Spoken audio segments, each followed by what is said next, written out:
Habari mkulima, Grace hapa na karibu tena kwenye chaneli yangu. Hapa tunazungumzia mambo yote kuhusu kuku wa kutaga mayai kwa faida yako wewe mkulima. Kama unavyoona hapa niko na tray yangu tayari kwenda kupeleka kwa mteja aliyeagiza tray. Lakini kuna mambo mawili matatu ningependa tuzungumze. Ukiwa kwenye hii biashara ya ufugaji wa kuku, ni vizuri kuwa una uwezekano wa kuweza kupeleka mayai yana ukubwa wa usawa kama huu. Mayai kubwa kama hii, usawa kama hii mayai inakubalika haraka na wateja sokoni. Nimefanya video na nimeeleza kuhusu nafasi ambazo wewe mkulima unaweza kutumia ili kuweza kuuza mayai yako. Lakini hata ukipata hiyo nafasi ama hizo nafasi, swali ni je, mayai yangu itakubalika? Yai ambayo mimi mkulima ninazalisha itakubalika? Kwenye video hii naongea kuhusu mambo utakayofanya wewe mkulima, mambo 5 ambayo utakayofanya yatafanya mayai yako yaweze kukubalika, yaweze kukaa kama hii. Kwa sababu ujue kuna mayai nyingi. Kuna mayai kuna ukubwa kama hii na kuna hili. Hii mayai yote iko sawa. Yai hili liko sawa, hata hili liko sawa. Lakini swali ni gani itakubalika? Hii ndio iko na mvuto na ndio yenye kukubalika sana wateja kuliko hii. Yote ni bora lakini hii ndio yenye kukubalika na hii ndio unataka wewe mkulima kuwa unaweza kuzalisha. Kwa sababu ukumbuke uko kwa biashara na hii biashara iko na ushindani na hata kuna maeneo mengine ushindani ni mkubwa kuliko mahali pengine. Kwa hivyo unataka kuhakikisha mayai yako yako na ukubwa kama hii. Sasa kwa video nimeongea kuhusu mambo 5 ambayo yatakusaidia wewe mkulima ili uweze kuwa unaweza kuzalisha mayai kama haya. Jambo la kwanza ni kuwa hakikisha unapatia kuku wako chakula cha kutosha. Chakula chenye virutubisho na uwiano sawa. Chakula sio chakula tu kwa kuku. Ukiwa mfugaji wa kuku utakuja kuelewa ya kwamba chakula kwa kuku sio chakula tu. Kama unataka chakula yenye itafanya hata waweze kutaga mayai na waweze kutaga mayai yenye ukubwa na usawa unaokubalika sokoni, hakikisha unawapatia chakula bora, na chakula bora ni yenye virutubisho vyenye uwiano ya kusawa, yenye uwiano sawa. Hii ni kusema protini inatosha, nishati inatosha, vitamini inatosha, madini yanatosha. Hii ni kusema haya yote mkusanyiko yote asilimia iwe 100 ya haya yote ya virutubisho. Hii itasaidia kuweza kuku wako kupata afya, kupata nguvu na kutengeneza mayai, na mayai yenye ubora, mayai yenye ganda ngumu, ganda ambayo inakubalika sokoni. Kumbuka tumesema ukienda kwenye soko kwenye wateja, unataka wakubali mayai yako. Wataikubali kama muonekano ni mzuri na iko na ukubwa sawa. Jambo la pili, hakikisha wanapata chakula cha kutosha. Chakula sio chakula tu kwa kuku kama vile tumesema. Unaweza kuwakatakatia mboga, unaweza kusema nitawapatia mabaki ya chakula yangu. Ni sawa, kuku wako watakula na watakani kama wameshiba. Lakini utakuja kuelewa kama mkulima, kuku anaweza kukula na anaweza kosa kutaga kwa sababu hata yeye anataka nguvu ya kuishi na kufanya mambo kadhaa. Kwa hivyo ataweza kupatia manani kuishi kuliko hata kutaga yai. Hivyo basi hakikisha unapatia kuku wako chakula cha kutosha. Chakula cha kutosha ni kusemeje? Ni kusema kuku mmoja anahitaji gramu ya chakula 120 hadi 130 na yenye virutubisho vilivyo na uwiano sawa. Na chakula wako atakuwa na afya, atakuwa na nguvu na ataweza kutengeneza mayai makubwa, mayai ya kukubalika na mayai yenye ganda sawa. Unaweza kuwa pale na labda uko mkulima unajaribu kuweza kupunguza gharama kwa kupunguza kiasi cha chakula. Unaweza kupata ya kwamba hata unapoteza zaidi, kwa sababu unasema wacha niwapatie hii kidogo alafu niwapatie mabakshishi ya chakula, hii itasaidia. Hapana. Hakikisha unawapatia chakula cha kutosha na yenye virutubisho sawa.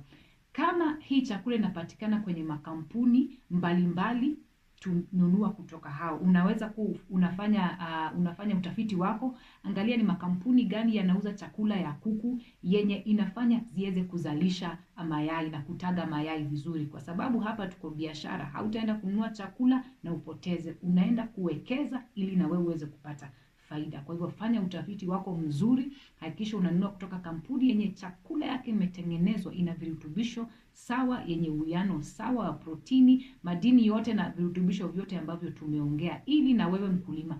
Jambo la tatu na muhimu, hakikisha kuna maji. Wakati wote mchana hakikisha kuku wako anapata maji. Maji ni mzuri kwa sababu kuku, especially wakati kuna joto, kuku anahitaji kuweza kupunguza joto mwilini, anahitaji maji ili kupunguza hata mawazo.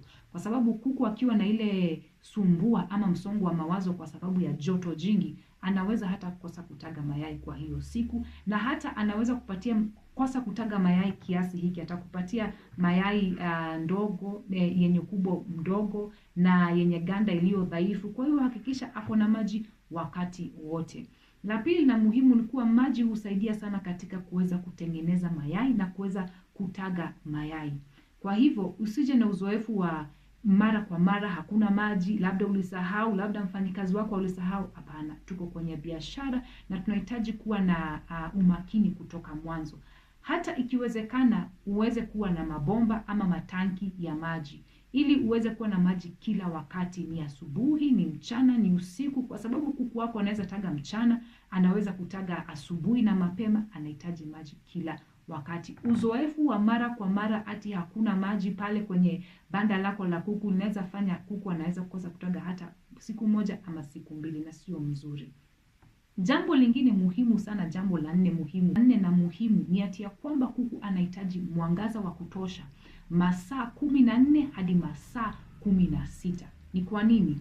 Mwangaza husaidia kuku kuweza kuweza kusynthesize ama kuweza kutengeneza yale madini vema kwenye mwili, kama calcium yenye kwenye chakula, anaweza kuweza kuisiagisha vizuri kwenye mwili wake ili kuweza kukupatia yai iliyo na ganda inayofaa. Ni wakulima wengi watakwambia ya kwamba wamewapa chakula yenye nishati yenye kalsiamu ya kutosha, lakini wanapata ganda ya yai yao ni dhaifu. Ni kwa sababu huyo kuku hakupata mwangaza wa kutosha.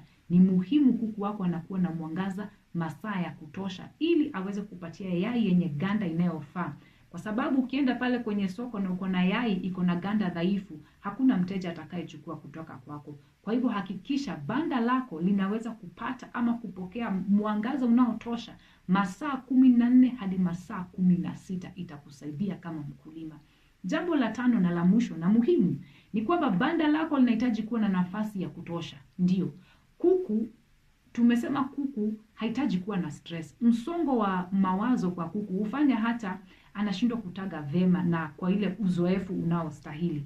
Kwa hivyo hakikisha nafasi kwenye banda lako linatosha. Kama uko na kuku 50, hakikisha nafasi ni ya kutosha kwa kuku 50. Kama umeongeza na ni kuku 100, hakikisha nafasi ni ya kutosha kwa kuku 100. Kwa sababu kukiwa na ule msongamano, hata wao wenyewe huanza kupigana kwa sababu ya ile stress. Hiyo sumbua, hakuna nafasi, huanza kupigana, hawakuli vizuri, hata na maji hawakunywi vizuri. Unapata ile mayai unafaa unapata uzoefu wa mayai kila siku unapata unapungua kwa sababu tu hauna nafasi ya kutosha inayoleta ile msongamano, hata vita kwenye kuku. Hautaki kuwapatia stress. Kuku wanahitaji kula vizuri, kukaa vizuri, maji kila wakati, mwangaza wa kutosha, na wako na nafasi ya kutosha, hawana ile sumbua ya mawazo, na wataweza kutaga mayai vizuri. Unapata mayai yenye ukubwa kama huu, mayai makubwa yenye ganda inayofaa na yenye kukubalika. Kwa hivyo mkulima, ningependa uzingatie mambo hayo matano ili wewe ukiwa katika ule ufugaji wako hata wewe uweze kupata kipato. Uweze kupata hii kazi yako iweze kukupatia mapato. Usiwe tu katika ufugaji na upati, hapana. Ingia katika ufugaji, ujue hii ufugaji iko na faida na inaweza kutajirisha na inaweza kuweka pesa mfukoni. Kwa hivyo zingatia hayo mambo, ni mambo rahisi. Lakini mambo usipotilia maanani yanaweza fanya unapoteza. Hakikisha wako na chakula cha kutosha. Hata kama unataka kuhakikisha una save, hakikisha wako na chakula cha kutosha.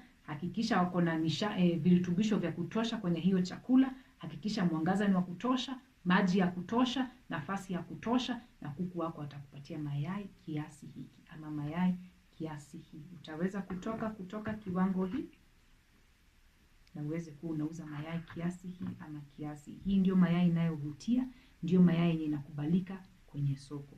Asante mkulima kwa kutazama. Ningependa usubscribe ili uweze kupata maudhui mengine, uweze kupata video zingine za kukuelimisha. Asante na karibu.